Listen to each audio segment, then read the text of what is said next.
Playhouse.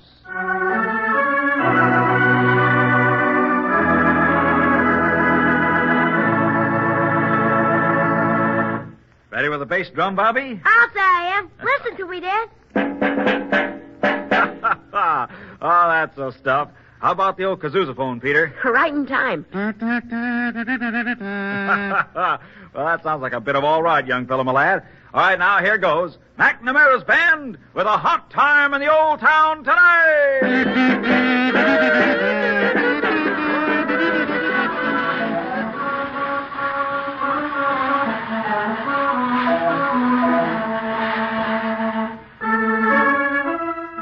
Until the strain of overwork resulted in a tragic mental breakdown, McNamara's Band was the favorite game of Philip Carr and his two young sons, Peter and Bobby. And when Philip was released after 6 months in a sanitarium, his wife found herself living in an agonizing fear of his every word and action.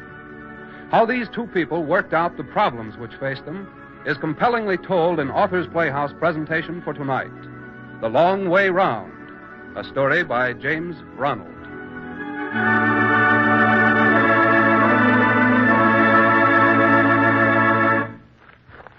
I'll drive, shall I, Louise?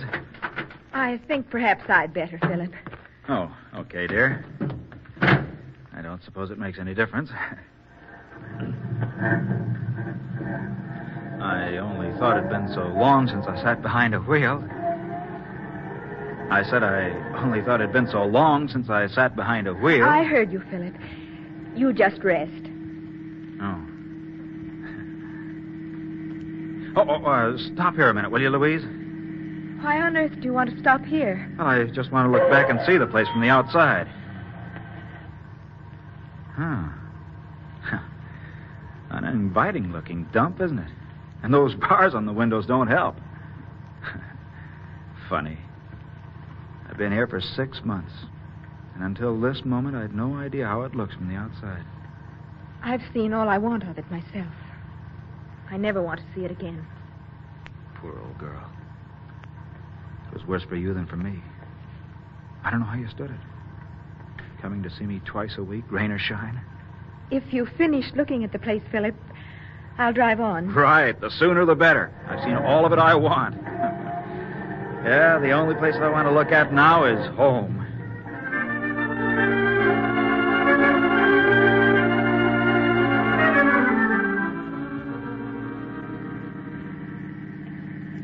Here's a turn to Winnetka, Louise, right here. Stop the car. You've passed it. I meant to tell you, Philip. I've let the house for a year and taken one at Woodstock. It's a charming little place, restful and quiet. You'll love it. But we don't know anyone at Woodstock. I know that, Philip. I thought if we lived somewhere away from our friends, you might be spared some awkward encounters. I see. Woodstock is quite a distance to commute every day. But you won't be going into Chicago. No? Why not? Well, that's something else we've got to talk about. Not now. Later. Okay. Yeah, I suppose it would be rather foolish to start back in the old grind right away. Anyway, it'll be good to see the boys. I'm afraid you won't see them, Philip.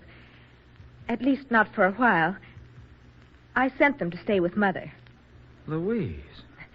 I'd hardly call them restful. I thought it best to give you time to get adjusted. Well, I've had 6 months of rest. A little healthy noise might be a welcome relief. That wasn't the only reason, Philip. There's the question of what we're going to tell them. What do you mean? Well, of course, we may not have to tell them anything. That would be best. But if they ask questions... If they ask questions, we'll answer truthfully and honestly. We'll tell them whatever they want to know. Oh, no. They're so young, don't you think? Well, I think there's no sense in making a mystery of the whole business. Well, they may not ask. They may simply accept the pleasant fact that you're home again. Children have such short memories. But surely you've told them something, Louise. Only that you'd gone away for a vacation. And you think they accepted that? They were there when I was taken away. Surely they saw me go. Well, didn't they? Yes. Yes, they saw you go. I thought so. And if I know kids, their imaginations have been working overtime. We'd better straighten them out. Well, the truth probably isn't half as bad as the thing they've been conjuring up in their minds. I still say we'd better let matters rest as they are, Philip. I've thought everything out while you were away.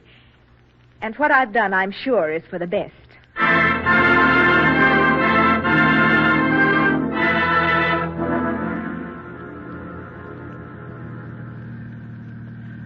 Here's the house. How do you like it? Oh. Well, after our own place, it looks a bit hemmed in. It's very quiet. I told you you'd love it. Its lines are good. Setting's beautiful. Well, out you go. I've been looking forward to showing it to you. It's a little small for our furniture, but I think you'll like the way I've arranged it. No, I know I shall. You've always had perfect taste. Now, here's the key. Silly. That's the key to... Go ahead. Say it. The key to home. Please, Philip. Come on. I want to show you everything. I don't want to look at everything. I want to look at you. You're very lovely, Louise. Philip. Oh. Well, that was good. I never dared to really kiss you when you came to see me at that place. You used to kiss me the way a little boy kisses his mother. No. No more. Now, do let me show you the house. Just as you say. Here's the living room. And there, over by the window, is your chair. Oh, you found exactly the right spot for it. Just as I knew you would. Oh, this is solid comfort. All that's lacking is my pipe and slippers and a highball. There isn't a drop in the house. Oh, then I'll drive into town and get some. It isn't as easy as all that. Scotch is as scarce as hen's teeth. No, I'm not fussy. I'll settle for rye or bourbon. Philip, perhaps you don't realize what a time I've been through. Oh, don't look at me like that, Louise. Let's not fall out the minute I get home. I only want to do what's best for you. I know you do. But right now's a good time to set something straight, Louise. It wasn't drinking that threw me out of gear. I wish Now, wait a minute. Let me finish. I know for a while I was drinking heavily. Too heavily. But it wasn't that. I mean, not only that. I was working 14, 15, 16 hours a day, every day. It was the endless worry. It was that big housing project with 101 things going wrong with it every time I turned my head. The wonder to me is I lasted as long as I did. How about Harry? Harry? Yeah, Harry. The poor guy, I dumped the whole thing right in his lap. How's it coming along? I haven't the slightest idea. Well, hasn't Harry told you about it? I haven't seen him for months. Here, now, hold everything, Louise. You mustn't blame Harry. It wasn't his fault. He's your partner, but he let you work yourself into a nervous breakdown. No, that's not fair. He did his share of the work. It just happened that most of the detail of that housing project was more in my line than in his. You know old Harry, it just isn't in him to worry. No, he left the worry to you. That's not at all like you, Louise. If I'd listened to Harry, I'd have been all right. He was always at me to take it easy. Did his best to make me take time out for that fishing trip. If you don't mind, we won't talk of that. A trip I never took. Got so for a while, it was all I could think about. I'd be sitting in the office, stewing over forms at my drafting board, trying to figure out how to make bricks without straw, and all the time my mind would be up in northern Wisconsin, tangling with those big muskies. You wouldn't have been half so ill if that fishing trip hadn't become an obsession. Oh, let's not talk about it. I should think we could start all over again as if you'd never been away. Well, I have an idea that talking about it's the only way to get it out of my system. You wouldn't treat a boil by ignoring it. I'll answer. I'm sure it's for me anyway. Probably so, dear. Hello? Yes, he's home. No, he's lying down. Very well. I'll tell him.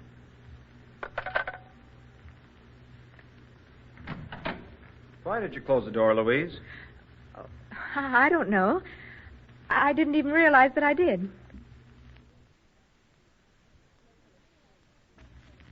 Who was it? Oh, this local exchange. It's forever calling the wrong number. That wasn't a wrong number. It was Harry, wasn't it? Yes, it was. But I didn't think it was worthwhile to bother you. He only wanted me to give you his regards. You might have known I'd want to talk to Harry. Oh, well, I'll run into Chicago to see him in a few days. No. Philip, I want you to promise me that you'll sell out. There's no reason for you to go back to work. We've more than enough to live on. Well, a man can't retire at 40. There are other things besides work. You could play golf. You could take up some kind of a hobby. I'd go crazy. Philip, please. Please don't ever say that word.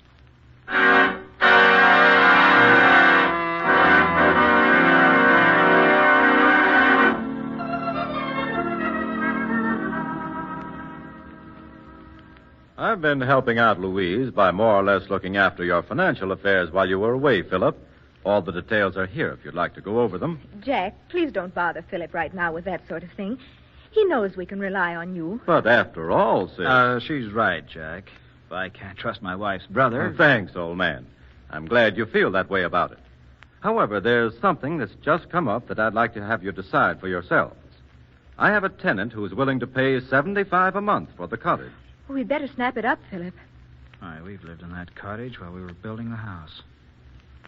And I'm not sure if it wasn't the happiest year of our married life. It's a case of sentiment or $75 a month.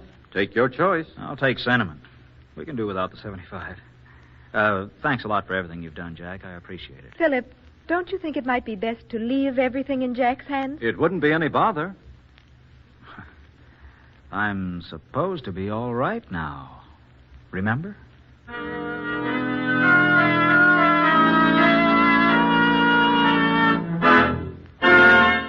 Go ahead, say it.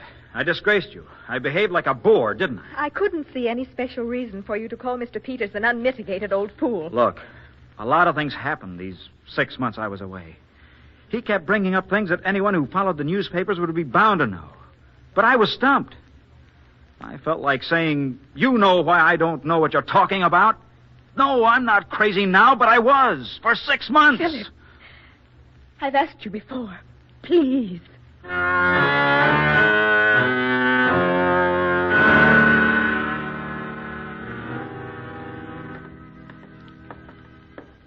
Good morning, darling. Good morning, darling. You don't have to give me the silent treatment, Louise, just because I got tight last night. I did it purposely. It proved something I had to know. It proved I don't need to be afraid of this stuff anymore. It's lost whatever hold it may have had on me. Louise, are you listening to me? I'm busy, Philip. I'm writing a letter to Mother. Oh? Well, give her my love and tell her to hurry up and send the boys back. We can't have them back yet, Philip. I really don't think I could manage the extra work. But I want to see them. I haven't laid eyes on them since before I went away. It's been almost 8 months. Well, they could come up for a day. We could have a picnic. Well, a day's better than nothing. We could dig up some old junk and reorganize McNamara's band. Philip, I think that the idea of a grown man and 2 boys parading around and making a lot of noise is utterly silly. It seems to me there are lots of things you and the boys could do that would be more constructive.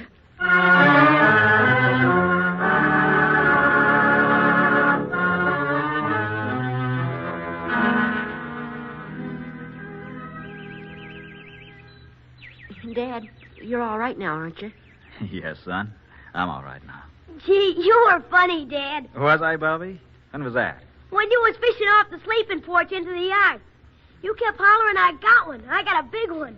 It made me kind of laugh. Go on. You were scared stiff. You were bawling. And when those men took Dad away, you bawled all night. And now you say it was funny. Peter, Bobby. Do you remember that old clock we wound up too tight? Oh, sure. I remember. So do I. Well, remember how all of a sudden it seemed to go haywire? For a minute or so, every wheel in the works went around like mad, and the little hand raced the big one around the dial. It kept whirring and striking, whirring and striking. I remember. And then it let out a big kind of a twang, and all the works were jumbled up inside. And it didn't run anymore. Yeah, that's right. But when we sent it to the clockmaker, it came back as good as ever. And do you remember what he told us? That there were 50 more years in the old clock if we took care of it. You won't let yourself get wound up too tight ever again, will you, Dad? Never again, Peter. You were funny, though. You kept saying that was the biggest muskie you ever saw. Peter, Bobby, go into the house. Your hands and faces are filthy. Go and wash. Okay, Mom. We'll be back in a little while, Dad. And then we can play McNamara's band. Right. You... How could you? How could you do such a thing?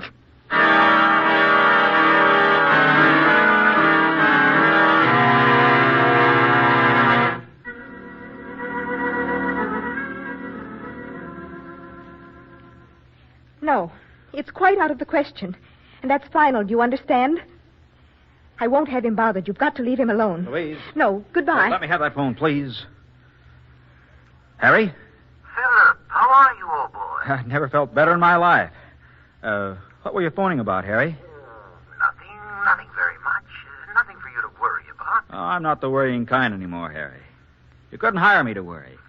What were you and Louise talking about? Oh, it wasn't anything especially important, Phil. Just, What is it? Listen, Harry. If it's anything to do with the business, I want to know what it is.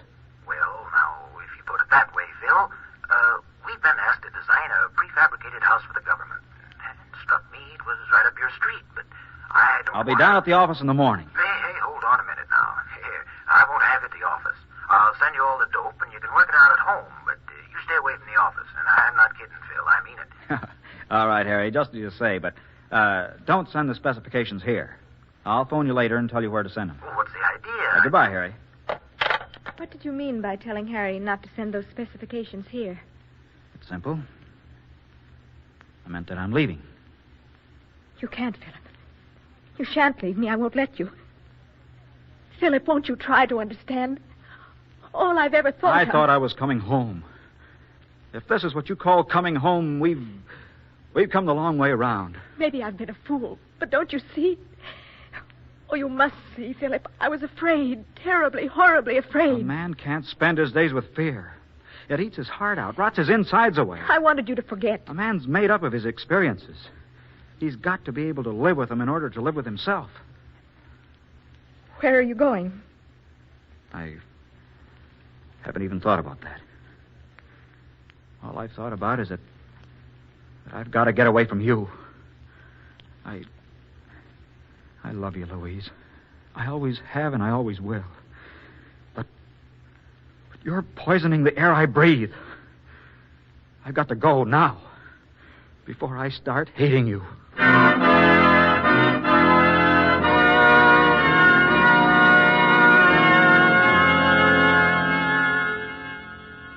Hello?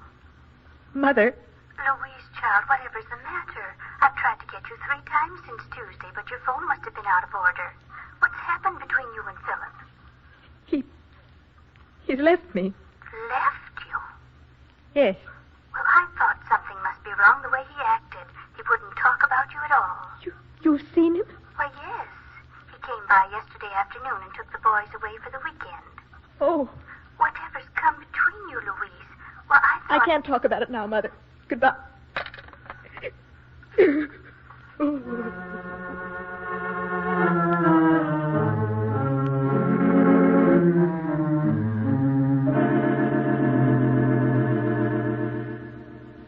Mrs. Carr, Dr. Semler.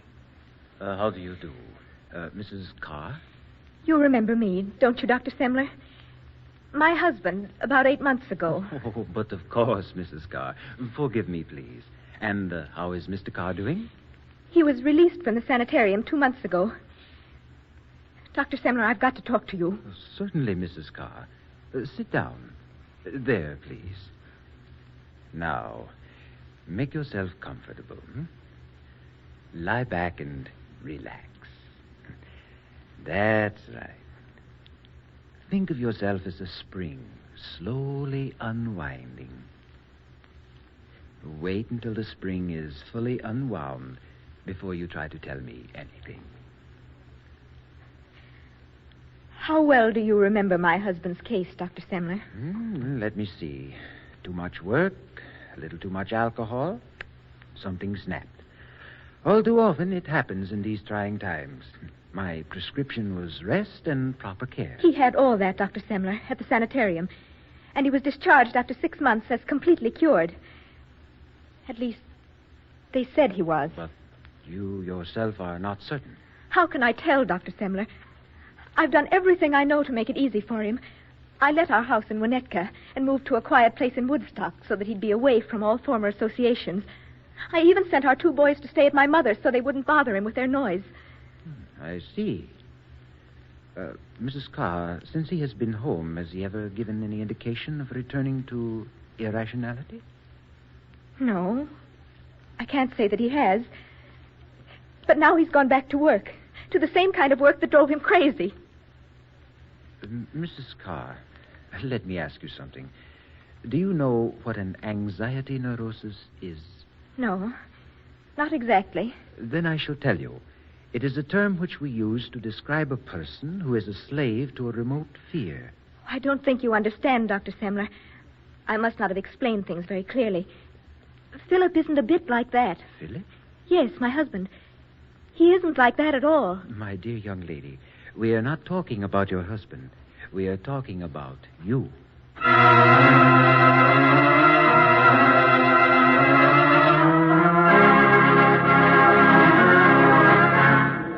A ticket to Winnetka, please. One way. That'll be 59 cents, please.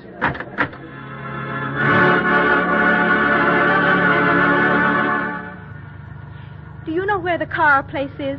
Out on the lakefront? Sure, I know where it is. Get in, lady. I don't want the large house, please.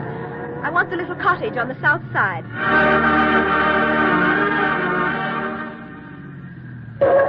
Here you are, lady. 85 cents. Thank you. Here, keep the change.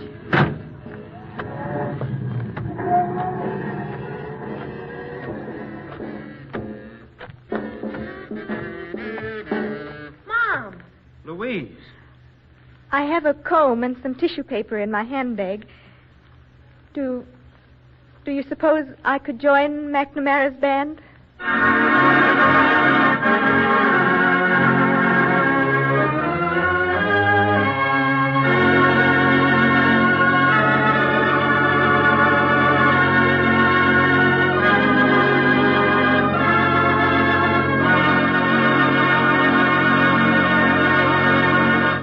You have heard James Ronald's story, The Long Way Round, adapted for Authors Playhouse by Jack Mitchell and directed by Mr. Albert Cruz.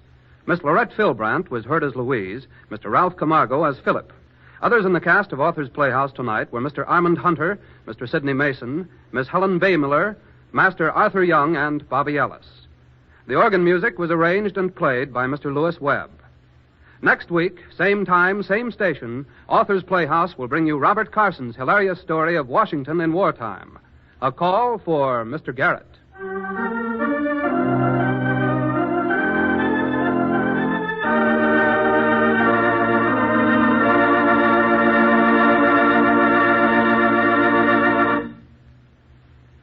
This is the National Broadcasting Company.